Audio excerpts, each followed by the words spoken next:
여러분 반갑습니다. 다들 건강하시고 힘내시기를 주의 이름으로 부탁드립니다. 우리는 말이죠, 어떤 분야에서 그 기능이나 능력이 아주 뛰어난 사람을 일컬어서 거장이다 그렇게 부릅니다. 여기 거장이라는 것은 한자어로는 크다라는 의미가 담겼죠. 이런 제목의 책을 하나 봤습니다. 영화 감독 21인의 비밀 수업, 거장의 노트를 훔치다. 분명히 이 책 제목 뒤에는 참으로 그 포지션에 올라가기까지 거장의 감독들이 실제로 겪었던 실제적인 조언, 그리고 여러 가지 중요한 사안들이 담겨 있는 것 아니겠습니까? 그렇습니다. 각계각층의 어떤 분야이든지 간에 거기서 거장이 된 사람들의 비법은 전수받을 수 있고, 그렇게 전수받고 싶어하는 마음속에는 우리가 적어도 오늘보다 좀 더 나은 누구나 다 1인자가 되고 싶어 하죠. 그래서 우리는 그들의 말을 귀담아 들으며 그들의 조언, 그들의 어록을 우리의 가슴에 새기죠. 자, 오늘 우리에게 천지 만물을 지으신 거장 중의 거장, 주 예수 그리스도의 가르침이 놓여져 있습니다. 우리에게, 이 땅을 살아가는 모든 성도들에게 1인자가 되는 하늘의 비법을 알려주시고 싶은 거죠. 그런데 이 예수님의 비법은 세상의 거장들이 숨겨두었다가 꼼지꼼지하는 것이 아니라 닫혀진 비법이 아니라 활짝 열려진 하늘의 계시입니다.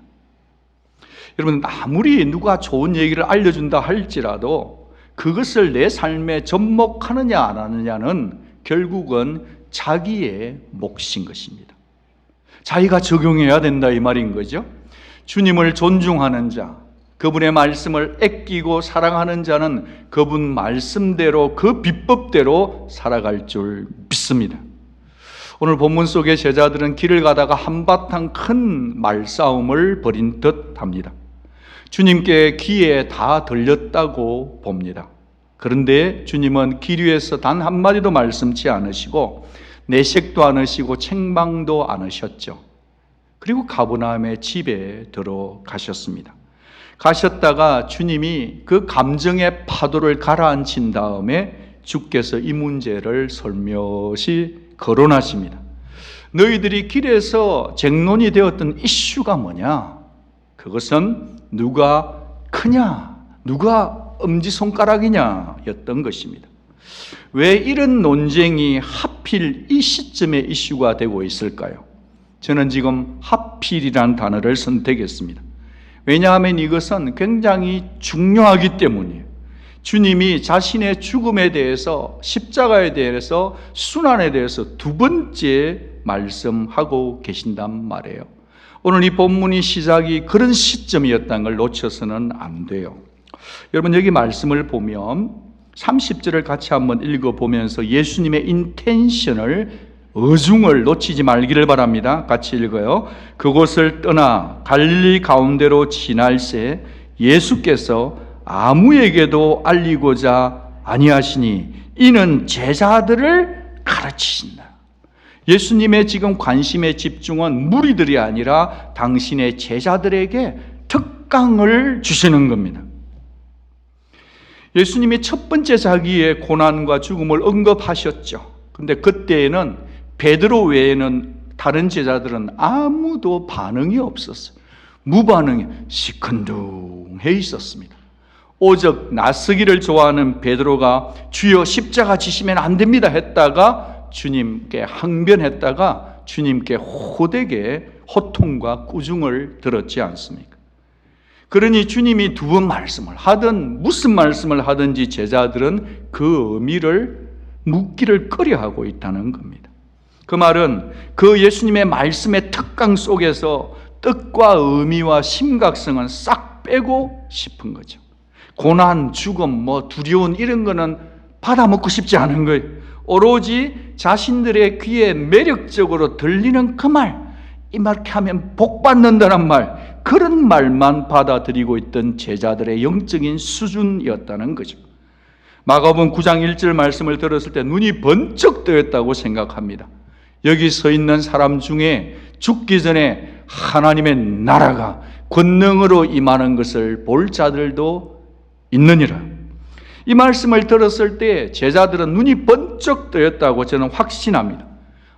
나라가 세워진다고? 그러면 예수가 왕이 되는 거야? 그러면 새 정권이 세워지겠네? 새로운 파워를 갖겠네? 그러면 나도 한 자리 하겠지? 그러면서 서로를 쳐다봤다고 봅니다. 난 적어도 너보다는 좋은 자리에 앉을 거야. 그렇게 기대감에 부풀어서 하나님의 나라를 들을 때 자기의 존재감과 자기 자리 다툼으로 몰아쳐가고 있었다는 겁니다. 그들은 하나같이 자기가 듣고 싶은 얘기만 들었던 것입니다. 그들은 자기가 믿고 싶은 말씀만 삼켰던 것입니다. 한국의 크리스천 뮤지컬 가운데 메시아가 있지 않습니까? 그 중에 누가 크냐라고 하는 파트가 있죠. 그 파트의 가사가 이래요. 같이 한번 들어보시겠습니까? 누가 과연 1등 제자인가? 나야 나. 내가 바로 1등 제자지. 나 없이 우리 주님 사역할 수 없지. 주님 곁에 항상 내가 있지. 누구처럼 뻔질뻔질 말 잘하는 사람 아니지. 나는 행동으로 보여주지. 내가 1등 제자지.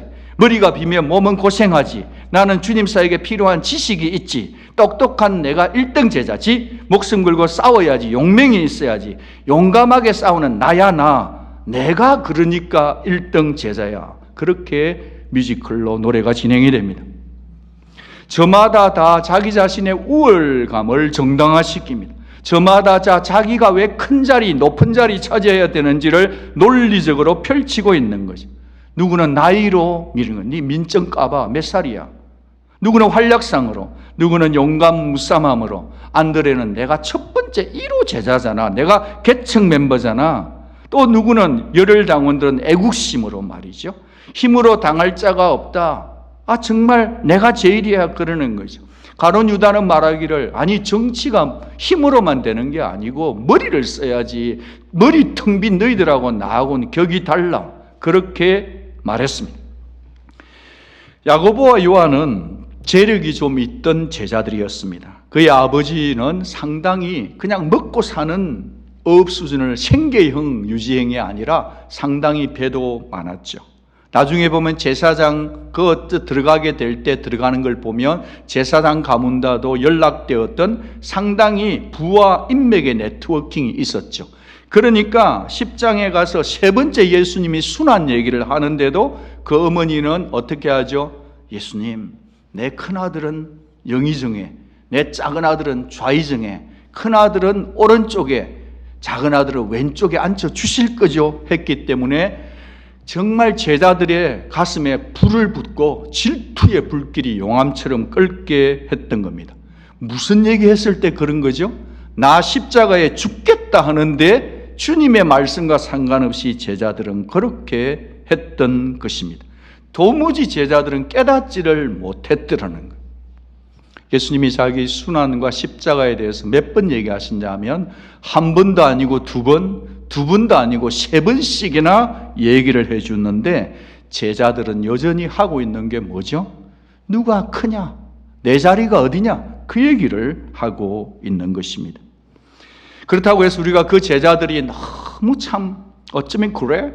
라고 할 수 없는 이유는 우리 역시도 이 세상을 살아가서 예수를 따라가고는 있지만 우리도 때때로는 자리 다툼에 관심이 집중될 때가 있기 때문입니다. 그러니까 예수 제자들을 그렇게 쉽게 폄하할 수 있다 없다? 없다는 거예요. 어쩌면 주님이 우리를 바라보시면서 2022년 1월을 살아가는 우리들에게 너희들 어쩌면 그렇게 둔하니 재림의 때가 임박한데 어쩌면 그렇게 세상 끝으로 생각하고 사니? 라고 말씀하는 것 아닐지 궁금합니다. 여러분들이 이미 저보다 많은 정보를 가지고 계시겠지만 지금 우크라이나나 러시아가 전쟁 직전에 있습니다.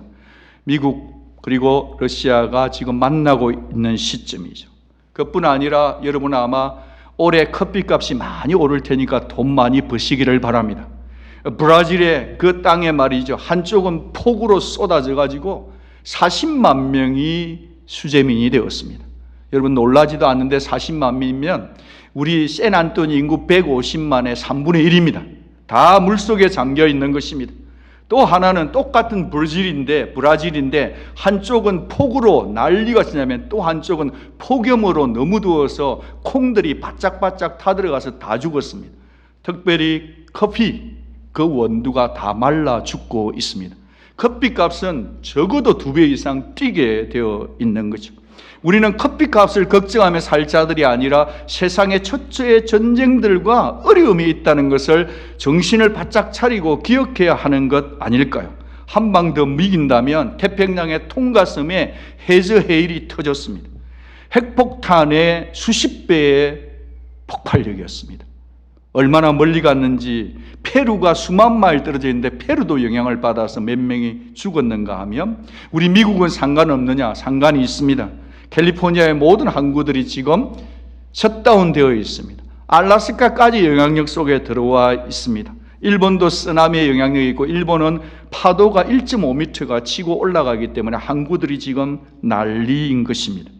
이런 세상 가운데서 우리 성도들이 살고 있는데 오미크론이라고 하는 그 한 가지 이유를 포함해서 우리가 너무 여유 있게 긴장감을 놓쳐버린 채 땅의 것만 생각하고 살고 있다면 우리는 지금 주님의 눈동자 앞에서 좀 더 긴장감을 살고 살기를 초대하고 싶습니다. 우리 모두가 주님의 재림을 의식한다면 누가 과연 1등 제자인지에 대한 주님의 명쾌한 한 줄 정리를 가슴에 팍 새겨야 될 줄로 믿습니다. 함께 보겠습니다. 누구든지 첫째가 되고자 하면 무사람의 끝이 되며 무사람을 섬기는 자로 살아야 된다. 1등이 되려고 하면 낮아져야 된다. 높아지려고 하면 남을 섬겨야 된다. 여러분, 질문 하나 드려보겠습니다. 여러분, 예수님이 부활한다는 얘기가 헷갈렸겠어요? 아니면 제자들이 낮아져야 된다는 말에 헷갈렸을까요? 여러분, 세상적 가치관에 물들어 있는 우리들은 다 높아지기에 경쟁하며 살아가는 우리들은 좋은 학점 받아야 되고 좋은 샐러리 받아야 되며 살기 있는 제자들과 같은 우리들은 어쩌면 그 제자들은 말이죠, 예수 부활 때문에 놀라기보다는 오히려 너희들이 1등 되고자 하는데 길에서 싸웠는데 누가 크냐라고 얘기했는데 낮아져야 된다는 그 말을 더 받아들이기 힘든 케이오스, 혼란이었다고 저는 조심스럽게 상상해 봅니다. 주님은 세상 가치관대로 살지 말라 하시면서 성도는 upside down 킹덤이다. 세상 가치관대로 살지 말아라. 세상의 모든 생각을 빼내야 된다. 예수의 말씀대로 살아야 된다는 주님 말씀을 귀담아 들어야 될 줄로 믿습니다. 이런 기초 위에 몇 가지를 생각해 보고 싶습니다. 그 첫째는 주님의 눈에 큰 자가 되기 위한 큰 결심을 좀 하면 좋겠다. 주님 눈에 큰 자가 되기 위한 큰 결심을 좀 하면 좋겠다. 그래서 첫 번째 같이 한번 읽겠습니다. 시작. 자존심 짓밟혀도 기꺼이 낮아지겠다라는 결심을 크게 좀 해주시기를 바랍니다. 누가 큰가라는 기준으로 생각해 보면 누구나 다 내가 옳다는 것을 증명하려 듭니다. 저 제자들이나 우리나 똑같은 거죠. 그렇게 되면 무익한 쟁론에 빠지죠. 속으로 비교하는 거죠. 그러면 경쟁심이 발동되고 작동되는 거죠. 그러면 시기심이 꿈틀거리죠. 용암처럼. 그러다 보면 결론은 내가 상대적으로 너보다 우월하다는 느낌, 그리고 동시에 내가 네보다 낫다는 열등감으로 귀착되는 것 아닙니까? 그래서인지 모르겠지만 주님은 우리를 아끼셔서 하시는 말씀이, 주님은 아예 비교 자체를 금지하는 듯 합니다. 첫째라고 하는 의식의 가치 전도, 첫째라는 생각을 좀 바꾸어 달라고 초청하는 것입니다. 35절을 다시 한번 읽어보죠. 누구든지 첫째가 되고자 하면 무사람의 끝이 되며 무사람을 섬기는 자가 되어야 하리라. 여러분, 끝이 된다는 건 무슨 말이냐? 종처럼 살아야 돼. 둘로서입니다. 노예입니다. 두 가지 의미가 담겼는데 이것은 종처럼 낮아져라는 거예요. 낮아져라는 것과 또 하나는 종처럼 섬겨라는 초대인 것입니다. 사실 이 오미크론 중에 이 정도 마스크 쓰고 교회 나오시는 분들, 새벽을 깨우는 분들, 금요예배 오고 쉬고 11시, 12시 기도하고 오늘 이 아침에도 오미크론을 뚫고 예배하러 오신 여러분들은 적어도 섬김에 대해서는 한 네임카드를 가지고 있다고 확신합니다. 우리는 여러 사람, 여러 상황들을 섬기며 살아가는 존재들이죠. 교회에 허드렛 일을 도맡아 섬겼는가 하면, 외부 손님들 올 때 대접도 했는가 하면, 물질이 필요하면 나도 물질이 필요하지만 헌금도 드렸는가 하면, 부엌에서 내 몸 아끼지 않고 투신했는가 하면, 환우들이 아프면 챙겨 드렸는가 하면, 라이드가 필요하면 내 몸으로 라이드를 했던 분 아니겠습니까? 얼마나 섬김이 아름답습니까? 잔 스타트는 21세기 리더십의 지도력에 빠지지 말아야 될 요소를 섬김으로 네 번째로 들었더라고요. 더 아름다운 섬김 아닙니까? 섬기니까 기쁨도 있지 않습니까? 섬기면 뿌듯하지 않습니까? 섬기면 보람도 있어요. 섬긴 만큼 나를 인정해 주면 더 섬김만 나죠. 그렇잖아요, 그죠? 섬길 때 누가 나를 알아주면, 집사님 어떻게 그렇게 잘 섬겨하면 기분이 업되는 우리를 향해서 주님이 오늘 우리의 섬김의 한 가지를 얘기하고 싶은 깊이 들어오심이 있다는 거예요. 그게 뭐냐? 그것은 주님은 오늘 모든 성도, 우리들의 섬김, 나의 섬김에 자존심의 문제를 걸고 들어오신다는 거예요. 사람이 가장 강력한 자기 캐슬, 성이 뭐냐면 에고예요. 자기 자, 존심인 겁니다. 주님이 물으십니다. 자존심 뭉개지더라도, 네가 알아주지 않더라도 남이 그 섬김을 계속할 수 있냐고 물으시는 거죠. 기쁨은 고사하고 무시당하는 기분마저 느껴질 그때도 너는 섬김을 계속할 수 있느냐고 물으시는 것입니다.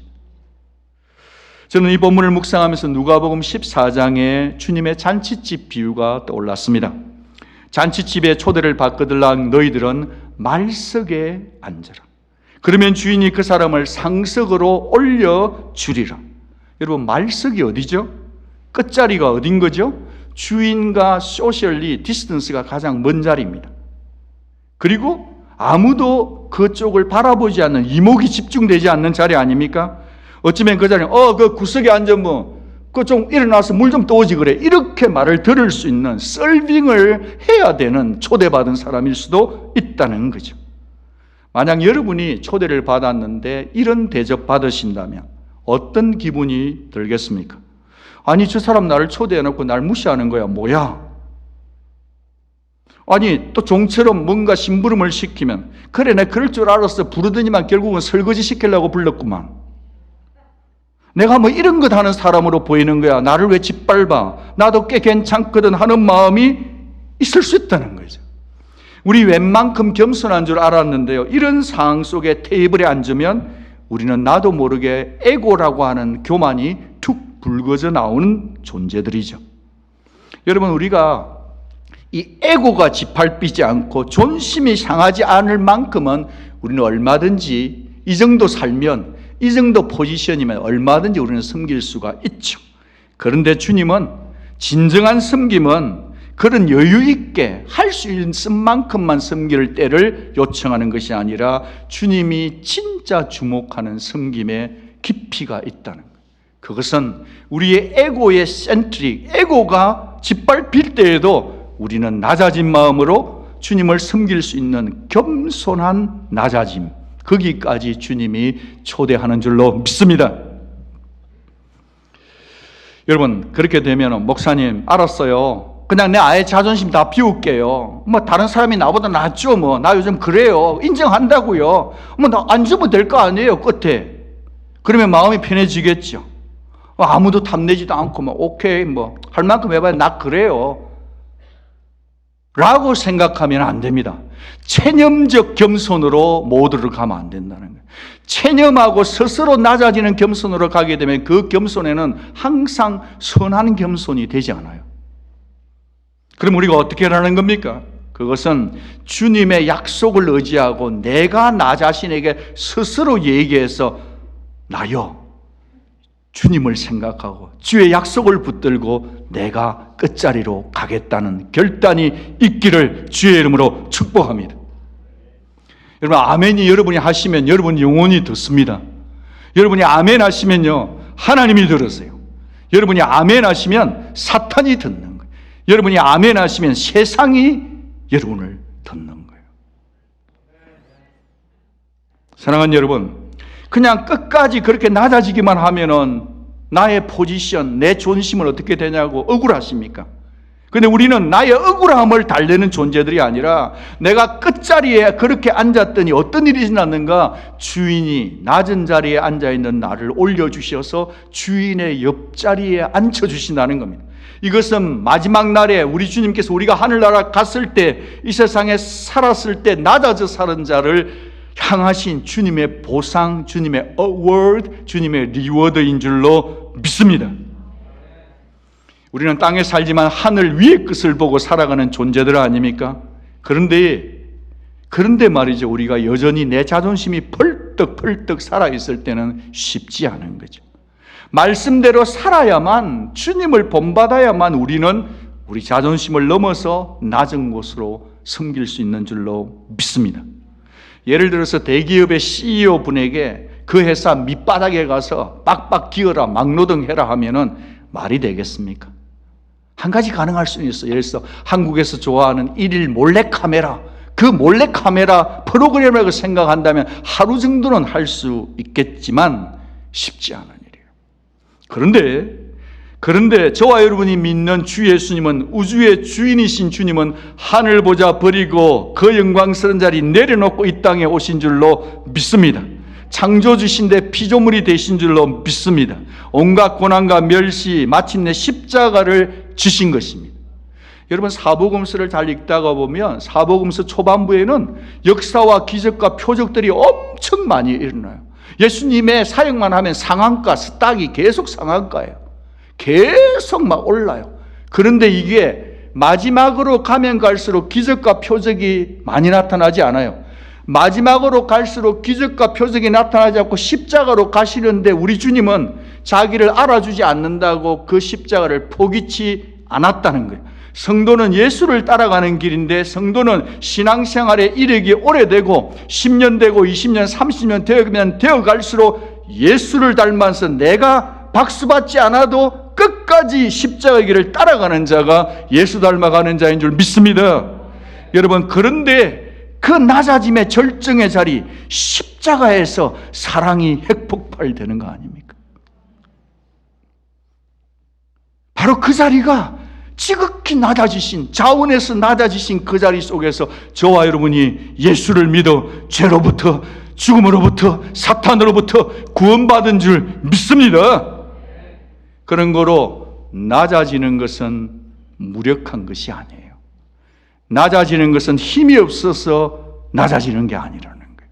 낮아지는 것은, 낮아질 수 있는 자는 성숙자만 낮아질 수 있는 거예요. 여러분, 좀 적절한 비유일지 모르지만 똑똑한 사람은 위기가 오면 살짝 바보처럼 굴 수 있어요. 다윗이 그랬어요. 되게 총명했는데 위기가 오니까 침을 질질면서 바보처럼 하잖아요. 바보는 바보처럼 못해요. 바보는 똑똑한처럼 못해요. 똑똑한 지혜자는 바보처럼 할 수 있는 거예요. 무슨 얘기를, 역설이라는 거예요. 우리의 삶은. 우리가 왜 이렇게 교회까지 와가지고 세상에서 와서 섬기며 살아야 되는가? 그것은요, 내가 힘이 없어서 겸손한 게 아니라 주님이 계시기 때문에 내가 자원해서 겸손한 자리에 서는 삶을 살아가는 자, 그 자가 진짜 지혜자인 줄 믿습니다. 사랑의 능력을 알기에 낮아짐을 선택하는 거죠. 성숙한 성도들만 할 수 있는 거 아닙니까? 어디를 가든지 무엇을 하든지 여러분, 하고 싶지 않은 일을 자청하십시오. 더 불편한 자리에 여러분이 앉으십시오. 앉기에 힘든 자리에 여러분이 앉으시고 다른 사람에게 좋은 자리를 양보해 줄 수 있는 낮아짐에 선택하는 인생들이 될 수 있기를 주의 이름으로 부탁드립니다. 두 번째로, 주님의 눈에 큰 자가 되기 위한 큰 결심을 하는 성도는 내세울 것이 없는 관심 밖에 있는 자도 애써서 섬기겠다는 큰 결심이 필요해요. 한 번만 같이 읽겠습니다. 시작. 내세울 것 없는 관심 밖에 있는 자도 애써서 내가 섬기겠습니다. 저는 이미 앞에서도 섬김을 말했었지만 낮아진 사람, 낮아진 성도만이 섬길 수 있는 대상에 대해서, 우리가 섬겨야 될 대상에 대해서 얘기를 좀 하고 싶습니다. 우리 주님은 실물 교육으로 어린아이 하나를 안으셨어요. 우리 주님이 그 어린 하나를 세우셨어요. 여러분, 주님이 어린아이 하나를 데리고 와서 안아주셨다는 것을 잊지 마십시오. 주님이 우리에게 안아주신다는 사실을 기억하십시오. 주님은 우리를 안아주는 분이세요. 주님은 우리에게도 뭔가 미션을 주시기를 원하는 분이세요. 그걸 보여준 거죠. 37절 같이 읽겠습니다. 누구든지 내 이름으로 어린아이 하나를 영접하면 곧 나를 영접하며, 누구든지 나를 영접하면 나를 영접함이 아니요 나를 보내신 이를 영접함이니라. 그러니까 아주 지극히 적은 어린아이, 지금 누가 다 크냐고 엄지손가락 올리고 있는 제자들의 그 태도, 마음의 스큰큰 냄새 속에 주님이 어린아이 한 명을 데려왔어요. 그러면서 이 아이를 영접하면 누구를 영접함이라? 나 예수를 영접합니다. 나 예수를 영접하는 것은 나를 영접하는 게 아니라 하나님 아버지를 영접하는 거다. 그러니까 어린아이를 영접하는 이것이 곧 예수를 영접함이고 하나님을 영접함이라는 논리를 설득하고 계신 거예요. 이 어린아이는 원어적으로 보면 파이디온인데, 이 어린아이는 베이비나 토들러를 얘기하는 겁니다. 여러분, 우리 주님은 어린아이를 통해서 여러 번 티칭, 교훈하셨어요. 그런데 문맥마다, 컨텍스트마다, 찌찜 레벨마다 그 어린아이를 데려온 각도가 조금씩 달라요. 어떤 경우에는 주님께서 어린아이를 데려와서는 심플 마인드, 단순한 마음, 어린아이같이 순수한 마음을 강조하신 적이 있는데요. 오늘 이 본문에서는 어린아이처럼 순수해란 얘기가 아니라 어린아이처럼 내세울 것이 없는 그 사람까지도 섬기라는 거예요. 다시 한 번 더 말씀드릴게요. 어린아이처럼 순수해지란 얘기가 아니라 어린아이처럼 내세울 것이 없는 파워리스한, undeserved한 사람, 그런 사람까지도 섬기라고 하는 섬김의 대상을 주님이 누가 크냐 엄지척인 그들에게 지금 도전하고 계신다는 겁니다. 당시 배경으로 보면 어린아이는 여자나 노예처럼 쓸모없는 존재로 취급되던 시대였거든요. 그러니까 여기서 예수님께서 어린아이를 영접하라 하신 이 말씀의 진정한 의미는 비천한 자, 섬겨봤자 별 도움 안 되는 자, 아무 대가도 돌아오지 않는 자, 밥 사줄 필요가 없는 자, 만나도 내게 도움 안 되는 자, 애써 영접할 필요도 없는 자, 인사 안 해도 괜찮은 자, 그렇게 여기는 아무것도 내세울 수 없는 그 사람을 섬겨라는 거예요. 아멘. 누가 큰가의 기준으로 보면 제일 약자들인 것입니다. 그 약자들을 가리지 말고, 제끼지 말고, 차갑게 대하지 말고, 무시하지 말라는 거예요. 가리지 말고, 제끼지 말고, 차갑게 대하지 말고, 무시하지 않는 삶을 초대하셨다는 거예요. 여러분, 사실 현대교회, 특별히 머리가 좋은 에이시안 교회들은요, 드러내놓고 이런 행동은 잘 안 합니다. 그런데 여전히 교회 안에도 누가 큰지에 대한 말없는 기류들은 흐르고 있어요. A.W. 토즈 목사님은 보이지 않는 교회의 속을 다 폭로하셔요. 이렇게 말씀하십니다. 미국인들은 입으로는 민주주의를 극구 찬양하지만 속으로는 계급의식이 아주 강하다. 교회도 마찬가지다. 이런 계층하에 크게 영향을 미치는 요인은 첫째는 부, 둘째는 교육 수준이다. 이런 자들이 교회에서 기둥 같은 존재와 리더십이 되면 재빨리 지도력과 영향력을 발휘하는데 여전히 부와 교육 수준으로 모든 것을 평가한다.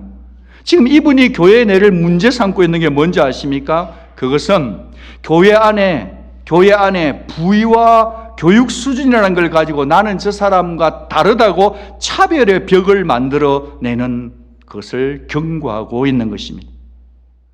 여러분, 사람을 차별하는 것은 절대로 복음의 정신이 아닙니다. 사람들은 저마다 유유상종을 선호하죠. 내가 저 사람하고 커피를 마실 때, 내가 그 사람하고 커피를 마시고 있을 때 누군가 봤을 때 어머머 저분하고 친한가 봐 라고 나의 크레딧을 올릴 분들을 찾아서 우리는 커피를 마시죠. 한인마켓에 가서나 어디가 식사를 할 때도 어떤 분과 관계를 맺고 시간을 보낼 때 우리도 모르는 사이에 어쩌면 내가 저 사람하고 관계를 맺고 있으면 나 자신의 품격이 높아질 분들을 찾아서 밥을 먹을 수도 시간을 보낼 수도 있다는 겁니다. 여기서 잠깐 우리가 예수님이 왜 바리새인들을 그토록 너희들이 악하다라고 치부하시고 몰아붙였는지를 잊지 않기를 원합니다. 바리새인들은 가난한 사람, 지혜 없는 사람, 그 사람들을 깡그리 무시했습니다. 특별히 자기가 성경을 많이 안다는 종교적 self-righteousness, 자기의의 기준의 잣대를 가지고 말입니다. 그들 바리새인들에게는 죄인들하고 함께 식사한다 있을 수가 없는 일이었습니다. 그들처럼 취급받는 것, 죽는 것보다 싫어했던 게 바리새인들입니다. 그러나 우리 주님은 다르게 사셨습니다. 이스라엘의 3대 죄인 계층이 있었습니다. 클래스가 있었는데 첫째는 세리들, 둘째는 창기들, 세 번째는 이방인들이었습니다. 그런데 우리 주님은 성경을 읽다가 보면 그들의 삐리리의 친구가 되었다 하는 말마다 친구가 되었다는 말 앞에 항상 죄인 세리들이 나오고 죄인 창기들이 나오고 죄인 이방인들이 나온다는, 우리 주님은 항상 세리들과 창기들과 이방인들의 친구가 되셨음을 우리는 잊지 말아야 할 것입니다.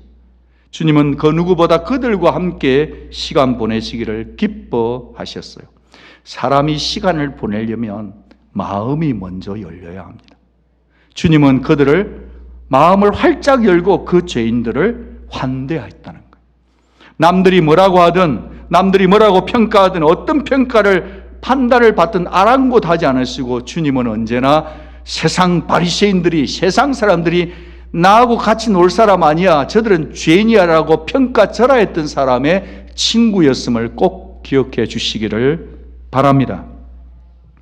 저는 우리 온누리 성도님들이 좀 이런 어떤 기계가 있으면 좋겠어요. 이 샌안토니오 바닥에도 그 사람 만나지 마, 악해, 그런 얘기를 하는 분이 있을지라도 우리의 마음속에는 그들에게 한번 밥을 사줄 수 있는 그런 어떤 담력으로 살아야만 이 몸된 교회가 그리스도의 공동체가 되는 게 아닌가 조심스럽게 권면드립니다.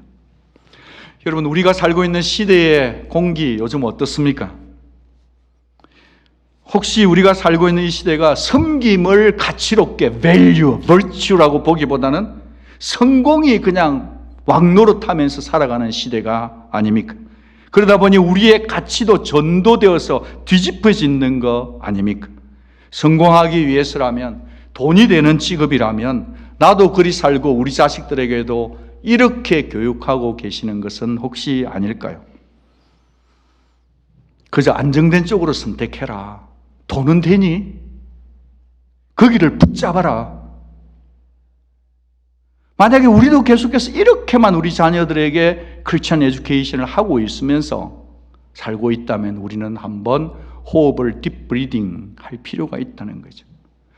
여러분, 의식이 살아있는 예수님을 닮아가는 부모님들은 이렇게 말하면 안 될까요? 아들아, 딸아, 너는 이 땅에 약한 자를 섬기기 위해서 공부해라.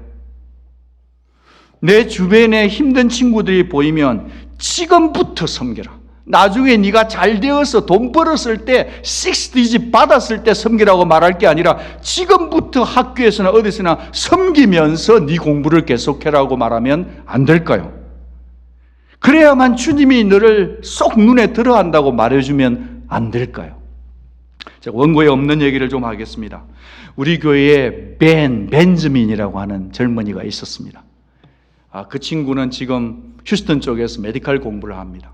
목사님은 메디칼만 좋아하시는구나. 아닙니다. 이 벤이요. 얼마나 열심히 친구들, 동생들을 챙겨가지고 밥을 사주고 라이드를 해주든지 차가 아주 자그만했어요. 근데 저는 그 친구의 차를 보면 언제나 VAN 같아요. 무슨 말인지를 못 알아들어서 웃지도 않으시고 괜찮습니다. 저는 제 갈 길을 가겠습니다. 벤저민, 그는 언제나 라이드를 하기 때문에 그 차는 미니밴처럼 삼기고 살았어요. 근데 걔가 잘 됩디다. 혹시 여러분이 자녀 교육할 때 네가 먼저 의과대학을 가고 나서 차로 라이드 해라고 이렇게 말하고 있다고 한다면 의과대학생 마치고 의사 되고 나서 그러면 얼마나 섬길 수 있겠습니까? 할 수 있으면 우리의 생각들이, 저도 조심스럽고 저도 자식들이 거의 이제 시니어 대학 한 명 남았습니다만은 정말 지금 네가 있는 자리에부터 섬김을 연습해라. 그래야만이 네가 나중에 잘 되었어도 섬기는 삶을 살 수 있는 것 아니냐라고 말해줄 수 있는 우리가 되면 주님이 기뻐하지 않으실까요?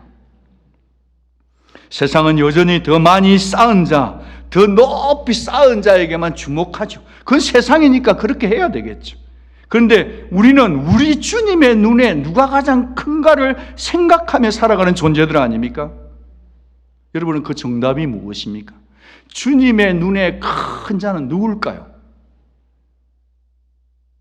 그는 종처럼 낮아진 사람입니다. 그는 더 낮아져서 섬기는 사람이 주님의 눈에 큰 자인 줄 믿습니다. 여러분, 이 아침에 2022년 1월 달에 저는 몇 가지 생각을 하면서 말씀을 주제를 정하고 있습니다. 우리 모두가 주님의 당부를 귀담아 들을 수 있기를 바랍니다. 세상을 섬기되 너희가 섬기는 방식대로 뭔가를 얻기 위해서 품격에 맞는 사람들에게만 어프로치할 것이 아니라 이 땅에 눈물과 가난과 슬픔과 외로움으로 이 밤을 보내고 있는 잊혀진 자들을 위해서 여러분의 시간을 사용해 주시기를 바랍니다. 홀로 계신 어머니 아버지들이 많이 외롭습니다. 넘어져도 넘어진 줄도 모릅니다. 우리 온 성도들이 정말 우리 교회 성도님들을 생각하고 기도하다가 연세 드신 분들, 외로운 분들, 마음 아픈 분들, 사랑하는 자들을 잃은 분들에게 우리의 카톡 하나, 우리의 밥 한 그릇, 4시간, 1시간을 사용한다면 주님이 기억하는 복스러운 삶이라고 생각합니다. 저는 우리 온누리 성도님들이 세상에서 제일 좋습니다. 진심입니다. 이 어려운 팬데믹 중에서도 하나님 말씀 따라오겠노라고 마스크를 2개씩 쓰고 그렇게 교회에 계시기 때문입니다. 바라기는 낮아짐이 여러분의 기쁨 되기를 바랍니다. 바라기는 낮아짐이 여러분의 인격이 되시기를 바랍니다. 선택할 기회가 주어지면 웬만하면 더 낮은 것을 선택할 수 있는 담력자들이 되어주시기를 바랍니다. 여러분, 물은 언제나 어디서나 낮은 곳으로 흐르죠. 여러분, 은혜의 강물 역시도 늘 낮은 마음을 향해 흐르지 않습니까? 여러분, 목욕탕에 가면 우리가 다 샤워를 하면 뗏물이 흘러갑니다. 그러면 이 뗏물이 빠져나가기 위해서 바닥에 편차가 있어요. 그러니까 바닥에 물이 내려가는 어느 곳을 향해서 이게 이만큼 기울어져 있습니다. 너무 많이 기울어지면 손님이 자빠지기 때문에 이게 제가 아는 정보로는 100분의 1 기울기로 틸트가 있는 거예요.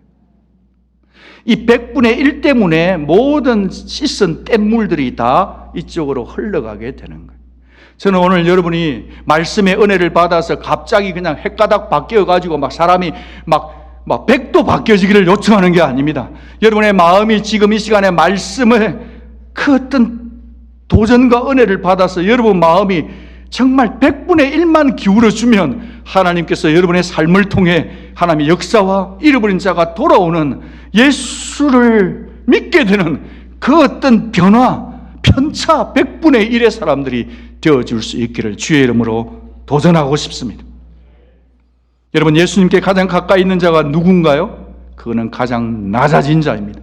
그들도 사람 취급하지 않는 그곳을 향해 가장 많이 섬긴 자가 바로 주님이 가장 크게 보는 자입니다. 저는 잘하는 게 별로 없습니다. 한 가지 좋은 것은 목소리가 큽니다. 그래서 제가 이 시간에 슬로건 하나를 만들어서 외치겠습니다. 사랑하는 온누리 성도님 여러분, 2020년에는 경쟁하고 사시기를 주의 이름으로 축복합니다. 아무도 아멘 못합니다. 무슨 경쟁을, 실컷 섬기라더만 경쟁이 뭐냐? 예, 지금부터 나갑니다. 앞다투어 경쟁을 하되 낮아지는 경쟁을 하시기를 바랍니다.